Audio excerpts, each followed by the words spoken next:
અને ગાંધીનગરમાં અખિલ ભારતીય રાષ્ટ્રીય શૈક્ષિક મહાસંઘની બેઠક પ્રવક્તા મંત્રી ઋષિકેશ પટેલ સાથે પડતર માંગને લઈને આ બેઠક યોજાઈ।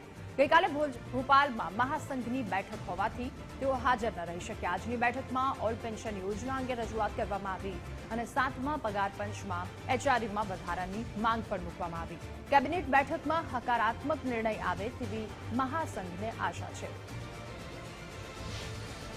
पेंशन योजना संदर्भे चर्चा करी छे। 1/4/2005 पहलाना कर्मचारीओ 5 मंत्रीओना समूह साथे जे समाधान थयुं हतुं ए मुजब एनो सत्वरे ठराव थाय। ए संदर्भे કેટલાક બીજા પ્રશ્નો પણ જે 7મા પગાર પંચથી શરૂ કરીને આપણે એવું ગણી શકીએ કે મુસાફરી દૈનિક ભથ્થું છે કે કેન્દ્રના ધોરણે બધા ભથ્થા પ્રાપ્ત થાય, આ બધા પ્રશ્નોને આવરી લીધા છે અને એ બહુ જ સુખદ વાતાવરણમાં જેને કહી શકીએ એવી ચર્ચાનો આયામ રહ્યો છે।